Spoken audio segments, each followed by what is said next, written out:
Wow, that was absolutely amazing. Today we're here, to talk about music and solidarity. Obviously, we're a drum festival, so what better than to have it come from a drummer's perspective? Jerome, can you introduce yourself? Tell us a bit about yourself and your music, and yeah, Well, let's get into it. thank you, Hannabiell. Thank you for having me. Thank you for you know, producing such an amazing festival. Gustav, thank you for being here. Um, that particular piece was based off of a work song, American work song called "No More, No More" by I first heard performed by on a recording, Alex Lomax produced recording by a group called the Gypsum Axe. They tree cutters. They were cutting trees, and it's basically it's a blues, Mm-hmm. a 7-bar blues that I felt like was timely right now. Yeah. The lyrics go, "No more, no more, Lord, I'll never turn back, no more, no more." Mm. And it just goes on and on and on with it, with that stanza. And I just wanted to create a tune special for today and special for our times, which has been a long time right now. It's nothing new. Mm-hmm.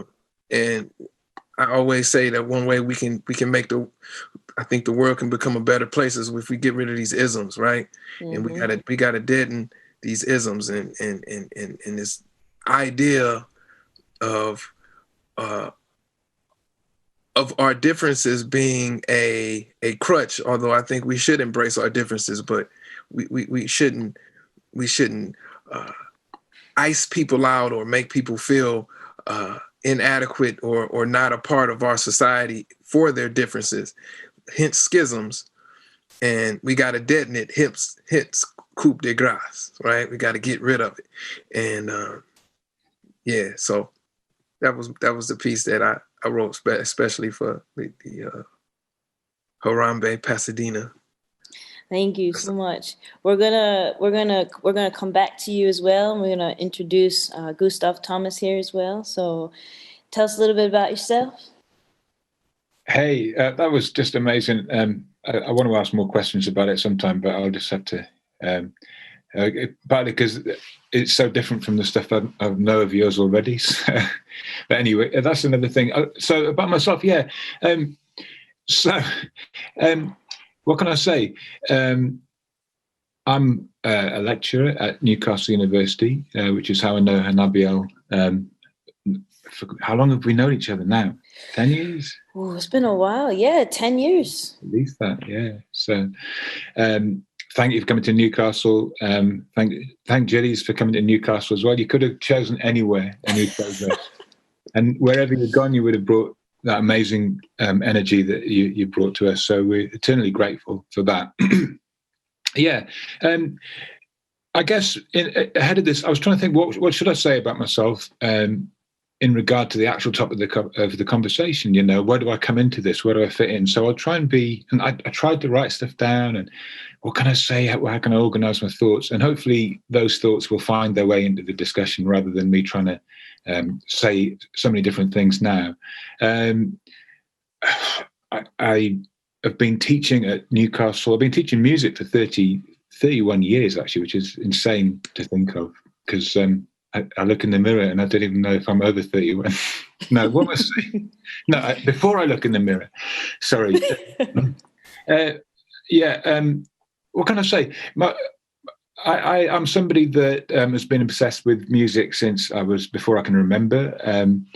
I had two sort of moments in my life which define who I am, I guess.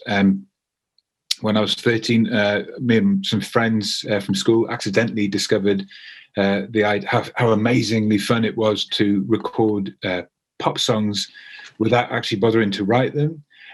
So I accidentally found my way into total improvisation from doing that. But where I was growing up and where I was going to school and the kind of society I was living in was very much a kind of white rock dominated music environment. And I can look back on that period in my life and my education, and I can definitely say I can discern the ways in which I was kind of lied to about my own culture, but also about the cultures that were feeding the music that I was into.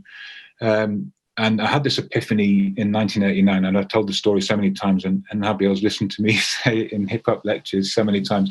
Went to see Do the Right Thing in Paris. I was already a Spike Lee fan just because his videos were in the video store, and I was an obsessive video watcher. And that was an epiphany that woke me up to so many things that changed my life forever. Very long story short, I realized that the way that hip-hop had been sold to me by my culture was trivializing and belittling and demeaning. And what Public Enemy were doing pointed in a massive direction that is a pathway that I've kept on for the rest of my life. All of which results in the fact that when I got to Newcastle University in 2004, I realized very quickly that I was allowed to teach any course I wanted to, with anything I proposed. And I started teaching a course on hip hop in 2005, which we've had every 2 years. So I'm going to stop there because obviously some of the conversation might come out of that.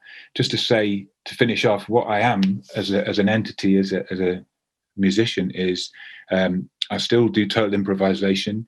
I'm not a drummer, but I do a bit of drumming. But I do make beats, and the busiest project that I've had the last 7 years actually is a duo with my daughter called Yeah You, and my primary role in that is a sort of improvised beat maker, so drum machines, beats, and what I'm finding, and we have a lot of fun making music, and we get some good gigs, and one of the things I love about that is all of those decades of discovery channeling into that. So it all sort of comes out somehow through my work and my teaching. I'll stop there. I think I've said enough for you to get a sense roughly of what I am, who I am. I was thinking about the two of you for this session because, Jerome, your first album, it's fantastic. The Beast, it was just monster, it was killer. And then this past album you did, Solidarity, so poignant, so on time,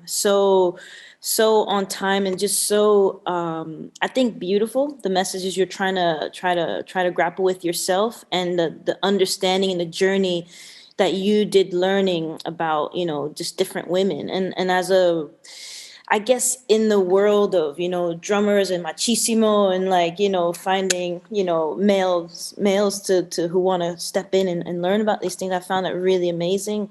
And then, with the kind of music that Will chooses to teach at Newcastle University, basically the two of you kind of embody this idea or this image of solidarity. And so through this conversation, I really want to explore that and also kind of highlight that and also use it as kind of an example for others. So hopefully through this conversation, we'll get through some of those things why I think you two kind of embody the idea of solidarity. So maybe, Jerome, you can just talk about your album Solidarity and tell us, because a lot of people will have read some of your website, but many folks will have not. So if you can enlighten us a bit. So this project Solidarity, it all starts as a way for me to understand women who have been in my life for my entire life. When you talk about Black women and their contribution to our society, the American experience, it's quite different. There's a feminist movement that has gone on in our country. But things look so much different for Black women because it's that they're at the intersection of not just being a woman in a patriarchal society, but they're also a person of color, right? Who has to not only grapple with sexism, but also racism. These are things that I began to learn as I spoke with my wife, and she's been amazing in helping me discover literature, scholarship through that. People like Reese Taylor, people like Audre Lorde, people like Ida B. Wells. I began to unearth a certain consciousness in myself, and I put it in my music. I decided to make a soundtrack based off of the things I've learned over the past maybe 5 or 6 years, and not ignore that consciousness, right? And there's myriads of people who I've discovered and learned about. Sarah Haley, there's a book entitled No Mercy Here, which deals with the carceral system and convict leasing and Black women caught up in the system post Civil War times. Learning about a woman named Eliza Cobb, learning about Rosa Parks, and a different side of Rosa Parks that I hadn't discovered until reading a book by a woman named Danielle McGuire, a white woman who's absolute ally to the movement, named Danielle McGuire, who wrote a book entitled At the Dark End of the Street, reading about Toni Cade Bambara and her book of essays entitled The Black Woman. I just learned so much. And, you know, I grew up listening to hip hop. I know a ton about the music, and hip hop music took a turn during the age when I was growing up. It took a turn. I am blessed enough to remember it when it didn't take that sharp turn in '91. I'm pretty sure Gustav knows where I'm going with this. I'm not going to get too deep into that, but that shaped a certain consciousness in me in terms of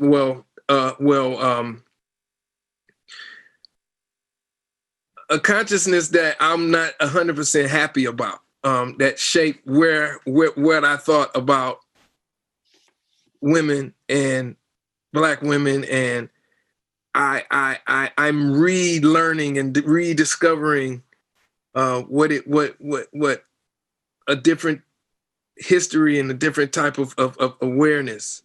When chicken head come home to roost, reading, you know, all of these things are something that really just got into me, and I put it in the music. Unapologetically, fearlessly put it in the music. I think so many people are, I think, need to hear, you know, how folks who are established and who are seemingly already an ally also are going back to re-read, to re-educate. I mean, I think this time period for all of us, you know, everybody, is about relearning, re-educating, reprogramming, reconditioning ourselves around humanity and empathy and you know, being musicians.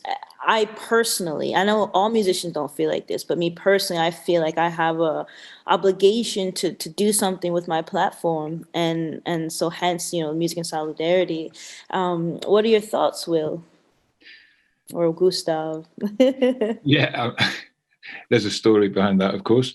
The re-education thing is so huge, and you know, it's obviously you and I have been involved lately in working on a plan at the actual music department at Newcastle University to work out how we can respond in a way that obviously everybody across the higher education sector is. But it's been an ongoing struggle anyway, with teaching that course particularly. And I think probably more so as the years have gone by. I don't think it's a misperception to think that students have been coming into the university with I don't know how to say this exactly, but in a more conservative mindset or a more conservative place, or a more ill-informed place. I can't quite work that one out. But what I'm getting at here is that, as you know, with the class that we've both been working on the last few years, which is the elements of hip hop class at Newcastle. I think we've been increasingly political, perhaps, and I think since you joined the team to teach on that, I think probably I took your lead in, or I maybe followed your example in bringing more of that into the course, perhaps, or maybe it was just the changing times. But the point I'm trying to make here is that students tend to come onto that module at the university in a very ill-informed place, both in terms of the music and what Jerome's talking about there in terms of the turn that hip-hop took. There's so much to say about the ways in which, obviously, a white corporate-dominated industry has invested so much money in reinforcing crude stereotypes and promoting a particular kind of perspective or angle on that music, which is so rich and so deep. But yeah, like I say, students come in a position where they're very ill-informed, not only on the music, but also in terms of their own place in a society with all these contradictions and all these challenges in it. So, for instance, the year that's just finished now, that we both taught students on reading the essays at the end, so many of them were motivated and on board with the stuff that we were talking about in those classes, but they all a lot of them seem to suffer from a kind of not quite knowing how to move forward with it with themselves as their own perspective and the way they look at the world, and also what kind of tools were available for them to do that. So,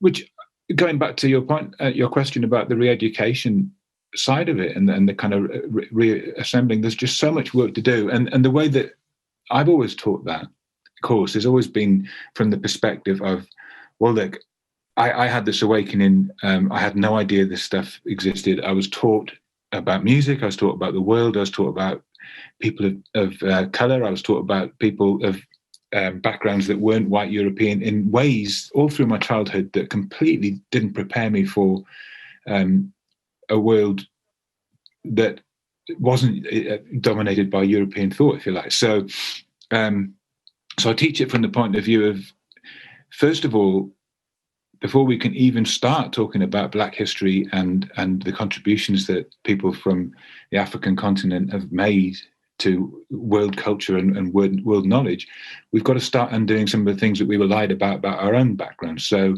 where we deliver that course is in the Armstrong building at the University of Newcastle, and it's in a very big room with these big windows that look out across this resplendent Victorian building, which is a classic, what they call red brick university building of an English university. And I try and make it as clear as possible to those students that setting, the kind of money that went into establishing those sorts of places only came from the wealth accumulated through the stealing, the murder, the genocide, imperialism, basically, and all of those gains were ill-gotten, and that we still live in a Britain that benefits from that plundering, from that atrocity. And it's nice, actually, some of these meetings we've been having in the university, that you start to hear that said a little bit more. But back in the day, I felt like I was saying something quite outlandish in that context because people weren't used to hearing that. And actually, you're hearing it being said in the media a lot more as well. Anyway, I think basically that's where we're at with it. And there's, I'll just say one more thing, because we're in this context where we have got, I think, one of the biggest challenges, obviously, is this situation where the far right is gaining, and it's on the rise across the world, and that's so much. It has so much to do with the kind of miseducation that we've been experiencing for decades. So the challenges are huge. They're global, and they are pan-human. It's not just a question of trying to sort out the race question. It's about, this is at the root of all the trouble that we're in. This is the main atom bomb that was detonated 400 years ago in a way. So yeah. Mm-hmm. And so what even inspired this panel session, or this session, is like, jazz is such a big art form that is all over the world. And even, right now, this festival is it's called the Darlo Drum Festival. So Darlo is the nickname for Darlington. And even, Darlington has a jazz festival. Newcastle has a jazz festival. Jazz from all over. But loads of people have jazz festivals. And, when I first went to university at Rutgers, actually I transferred to Rutgers, I didn't realize, I was ignorant about the fact that jazz was a protest music. And I didn't find that out until way later, before it was like too late to like switch majors. And so I would like for you to speak a bit about that, Jerome, and then Will, you jump in as well. Well, we're talking about narrative right now, and you went to a university. Most corporate structures that house Black music, Black art, many times that element of resistance is not included. Right now, there's a movement going on in the United States where there was an article, a 1619 Project. I'm not sure if you all are familiar with that. By Nicole Hannah Jones, and it was a series of lengthy articles written in the New York Times, and what it's doing, what that did, coupled with what we're dealing with right now with the reckonings that's happening all over the country, the demonstrations and the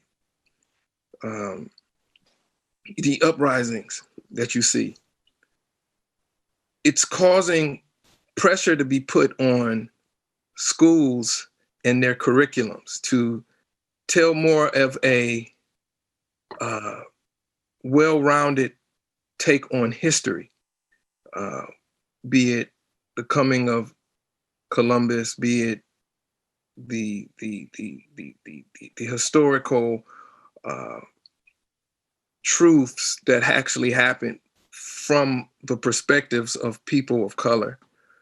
And there's a pushback happening now from our president.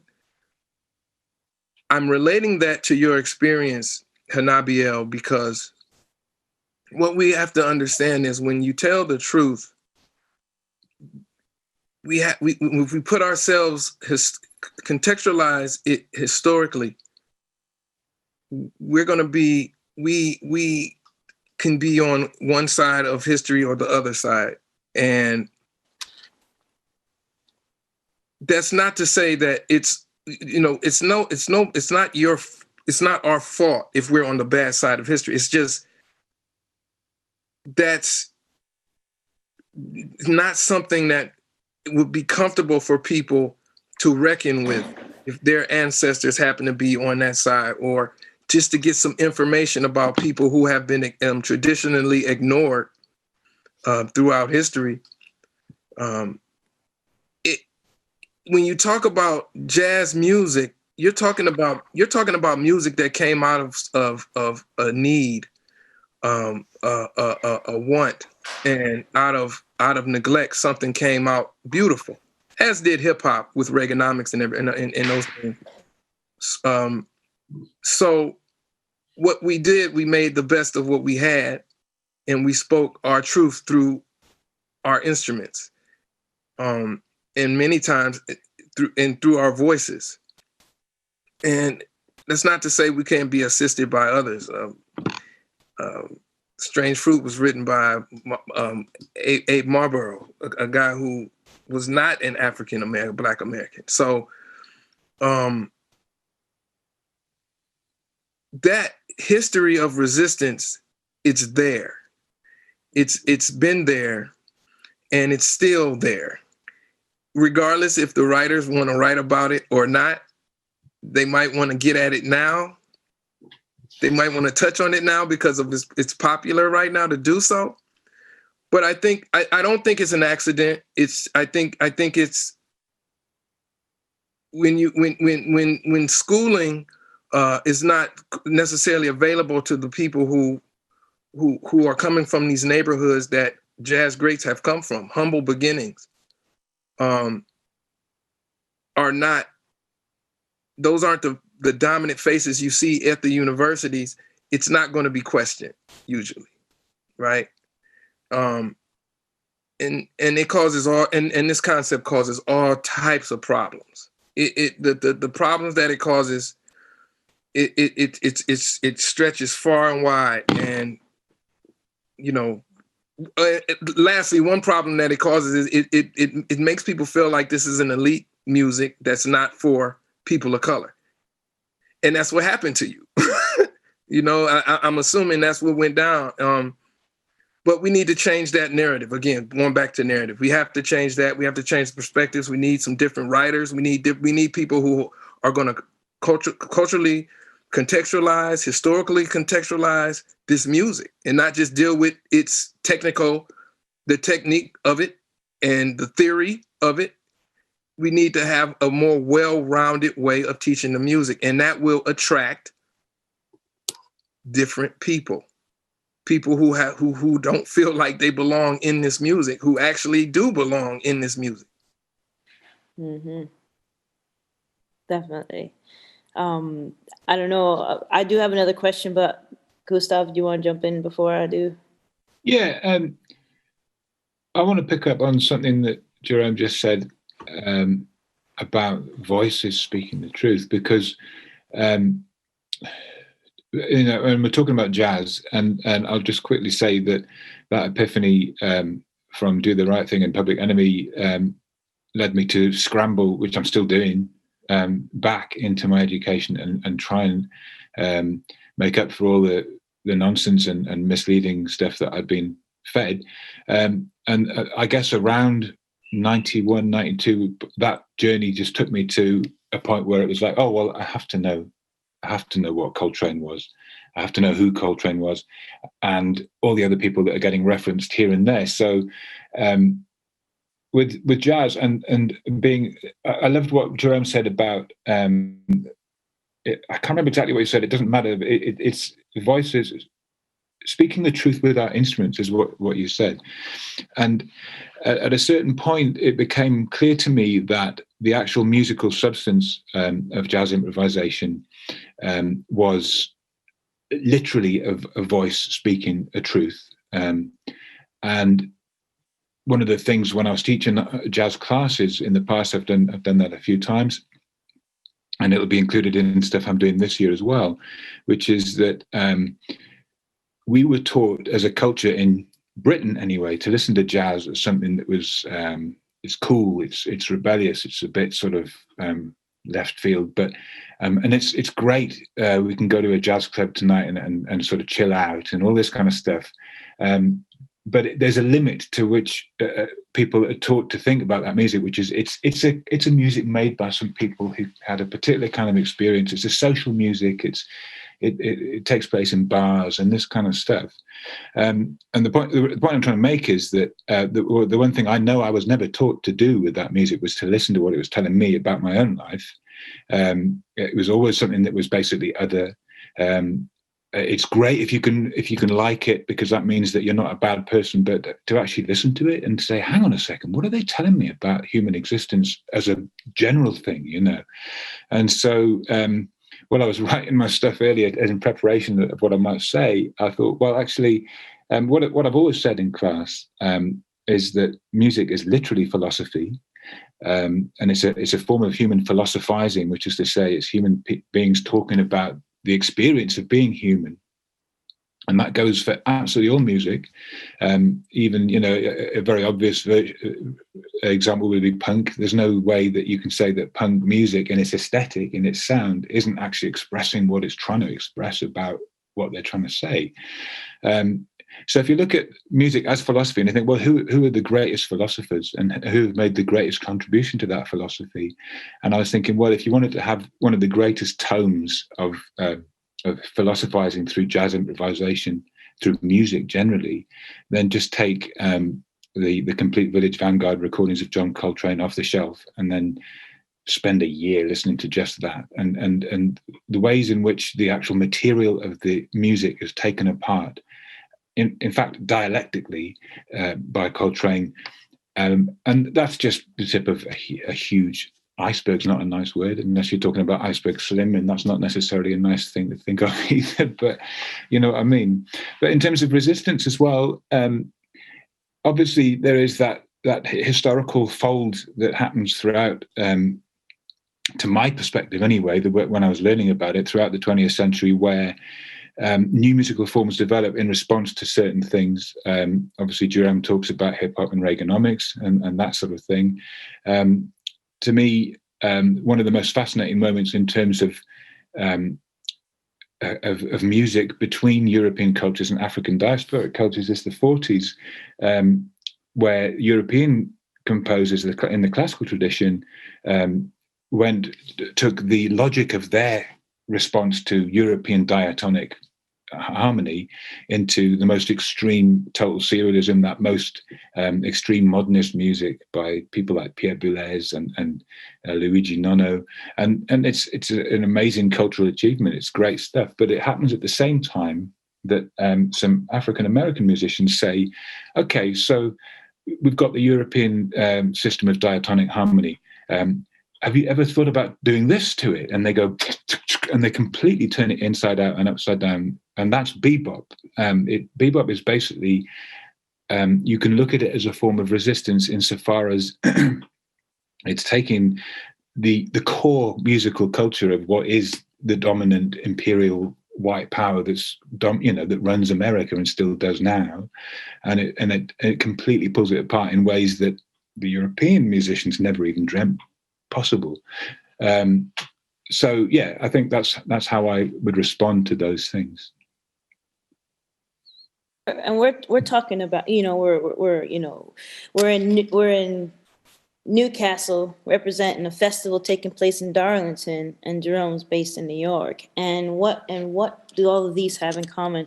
And in my opinion, I've living here for a little over 10 years now, I just see so much similarity in the fire of the people and the same kind of things that the people here in this country, in this region, are fighting for. I find it so similar to the East Coast in America, New York, New Jersey, Philadelphia, like that area.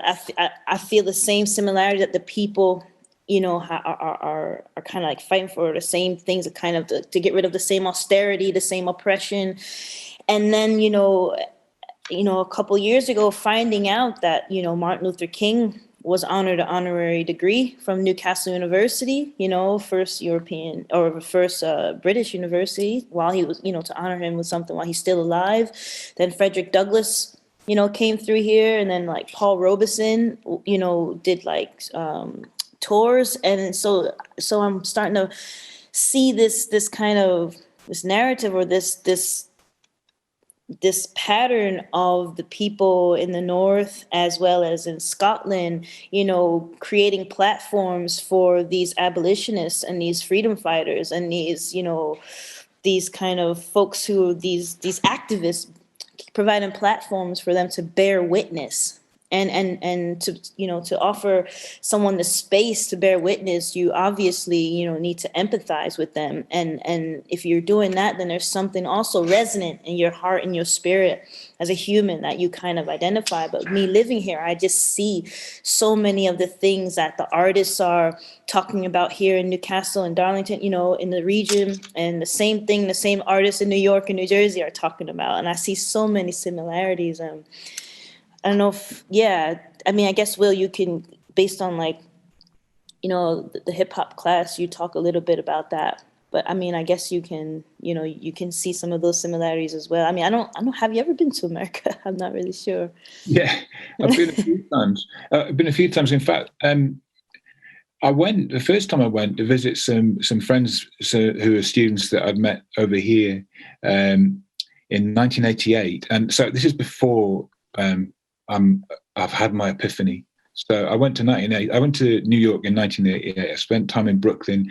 I even went to see School Days, Spike Lee film in Williamsburg, because it happened to be shown at the time. And so it seems bizarre to me that I wasn't aware of. I mean, because I was in New York in 1988, and hip hop has dominated my life from the year after. So I don't know what I would have done differently. What I would say, New York was a very different place from where it was when I went the next time, which was 2007. But yeah, I've been to the States. I didn't know that they would have. I didn't know I would find a place where I felt so kind of almost at home in a way. But then again, this place is completely different than home also. It is different. And even just from my experience, I find America scary on a sort of political level. And that's just as a white middle-class European going over there. And the kind of animosity that you will encounter from you did a little tour in 2016. I think we were in Canada doing something, so we did a little drive around and booked some shows, and it was really weird and scary to go from certain communities. Like you're going through Vermont and you see all these bumper stickers that say "Feel the Burn," and you go to certain places for shops or bars or whatever and venues, and you definitely feel like you're among friends. Then you go down into Pennsylvania and drive through rural middle class Pennsylvania, and all of a sudden people got these Trump, because this was 2016, so he hadn't been elected yet, and you got these Trump stickers on the lawn, and you go into places there and people, it's not like they're unfriendly, but there's definitely a sense of, it doesn't feel the same. And I even picked up on that, just by visiting America. What's the climate like in regards to it, like what's it like over there right now, Jerome, for yourself, and do you find other musicians that you play with do they also have this kind of idea of, as a musician, they use their platform to raise awareness about things, or is it less likely, or is it not the case? Well, unfortunately, it's not always likely, but there are people who are have moved in that direction and have been doing the work. People like Courtney Bryant. She doesn't live out here anymore, but she's here back and forth between New York and New Orleans. People like Russell Hall, the bassist on the piece that I composed. We've done quite a few protesting out here. And I mean, this is a time where I'm enjoying I'm really observing and checking out the fact that it doesn't seem like being silent for the sake of social climbing is fashionable. And I think that's something that we need to relish in right now, because it's a moment. Moments pass. But I'm very interested to see what the residue will be, the end result will be. There will be a change, but I'm interested to see how radical that change will actually be. There's a question from someone in the chat, and she's asking, Donna Chambers asking, do you have hope for change in America for people of color from this 2020 Black Lives Matter uprising? Which is, and although we're speaking about America at the moment, it's so many radical things happening in England, in the Northeast, in Newcastle, in Darlington, all over the region in the North, specifically because of the Black Lives Matter. So the question is, do you feel like there's hope for people of color from this 2020 Black Rising? Well, this being a musical form in the tradition of hip hop, jazz, blues, work songs, field hollers. I can't lose hope. I have to have hope. Because if I don't have hope, you know, what else is there? I got to wake up in the morning. I have to.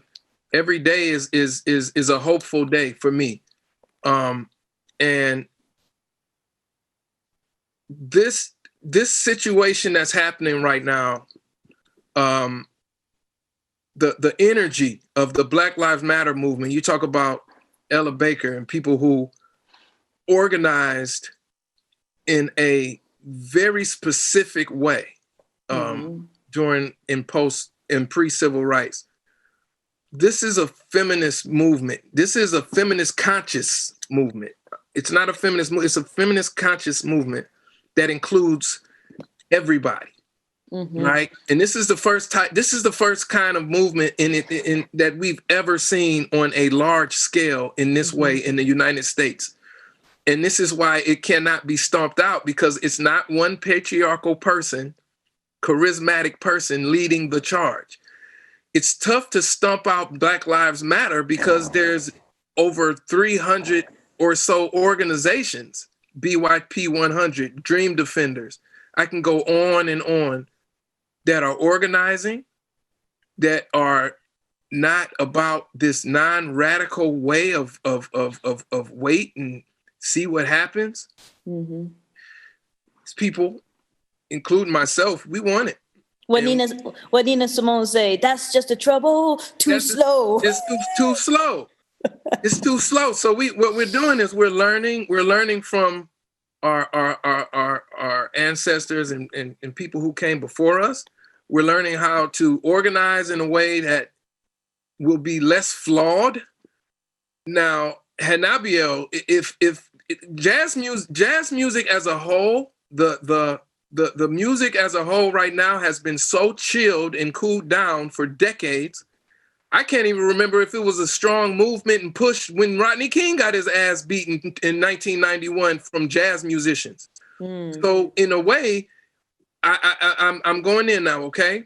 In a way, we've been failed. My generation, the generations before me within this music, a lot of them have failed me. So that's why I look to the greatest hip hop group ever, in my opinion, being PE, for that certain consciousness and awareness. When they said fight the power, that was a mother. That was a mother, man. Look what it did to me. Yeah, I mean, it touched somebody who's thousands of miles away, and others. So, I mean, this thing right here, we can't wait. Jazz musicians and the jazz community needs to jump on board with this movement that's damn near 10 years old now.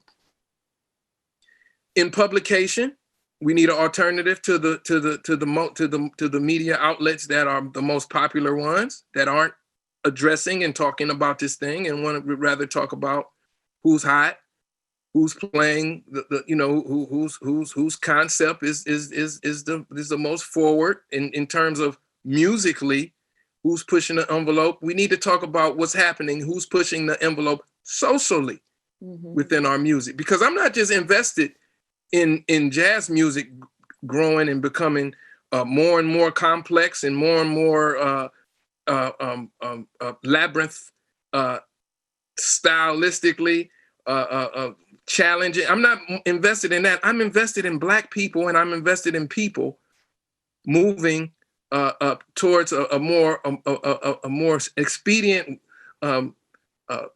place in freedom. That's what I'm interested in. Black people's place in our society, which will ultimately raise everybody's premium package of respect and freedom. If Black women and Black people gain our freedom, everybody else will gain theirs. Absolutely. I mean, even, we're talking of, just going back to hip hop. When I first moved to this country, I mean, like the B-boy scene is like big here. and I guess it's like mostly dominated, I think, by like a lot of Irish dancers. And there's a big hip hop scene in Newcastle, and it's not extremely diverse like, you know, like your other bigger cities like Leeds and Birmingham and London and those things, but it is diverse. But you very rarely see, I guess, mingling, like a lot of mingling of the races. You do a little bit, but you don't normally see, I guess, a healthy mixture of folks out. But I think right now the time, and you know, the music can really it's a big opportunity for musicians to use the music to try to unify folks. And I think a little bit sometimes the music has gone to other countries and the messaging behind it has got lost, you know. And yeah, that's interesting. I won't go into that so much, but it's just really interesting. Oh, wait a minute, Hannabiell. I don't mean to cut you off, but that same thing happens once the music gets out of the neighborhoods and the people who created the most higher percentage of its essence. Once it gets into the schools, or once it gets into places that are recognizing it finally for its genius or its technical prowess, then it somehow becomes filtered and taught back to people who goes to these universities in a way, or who learn it in institutions. It's taught in a very watered down way. So that what you're talking about, it actually happens in America as well. Okay. Yeah. I mean, it does get watered down, but I agree, full stop. I also see how some people in this region have used hip hop and soul and all of this other, you know, quote, traditionally African American music to find their own place in the society here in Newcastle or Darlington or any of the regions. They, you know, I've heard stories from different people about how they felt ostracized or weren't included, or they weren't a good enough singer, so they found these other art forms to find their own identity, and that's just beautiful. So I just love how this music is able to go all over the world and unify oppressed peoples, if you will. It's interesting. What were you going to say, Will? No, just on the watered down thing and the education thing, and I'm listening to that and following it, and what Jerome's saying about the schools, and of course, and I'm thinking, well, my context is in a university where it is still predominantly white and predominantly British white as well, and so it's not just about the not watering down, but it's also for me and for us constantly bringing it back to, how does this affect me? How does this affect my life? You know, there's a beautiful quote which I wish I'd had on the screen, even though it's full of expletives, from Fred Moten in The Undercommons, which is an amazing book anyway, that he co-wrote with Stefano Hani, where he basically says, look, you know, white folks, I was going to say, white people have got to realize that this is more about them anyway. If they don't want to actually bother with any of this, it's going to be more problematic for them. In other words, it's a kind of, you know, you've got to do some work here, basically. Yeah, you were going to ask me something, or no? I was coming in on the watered down thing. Sorry. Yeah. I feel like we just started, yeah. And now it's time. It's time for us to wrap it up. I mean, not that we couldn't carry this conversation on a little later. Can you, in like 30 seconds, so there's a question about what's the story behind your multiple names. Could you just give us the short answer to that? Yeah, it's Gustav and Thomas are my middle names. They're the Christian names of my two grandfathers. I'm half Slovene and half Welsh. I've never felt comfortable with names as a principle when you're given them at the beginning. And it's just nice to have some, I prefer it as a sound as well. I don't really like my name. So I'll just also say that on I wanted to fit in a quote quickly on the subject of solidarity generally. It speaks so well about the challenge of solidarity as a principal. Stefano Hani, who co-wrote the Undercommons in a recent live stream coming from University of California, Irvine, he was talking about stuff, and he finished up by saying, we need each other because we're incomplete as human beings. And that's as good to me, that seems a very profound thing to say about why solidarity is, vital. So. Oh, thank you two so much. I feel like it's like, maybe we'll do a part 2. Yeah. I'm down with that. Can we take it to the pub? Thank you so much. Thanks, you so Jerome. much. Thanks, Hannabiell. Amazing. I'll be in touch with both of you soon. Yeah. All right. Thank you so much, Caroline. Cheers. Take care, everybody.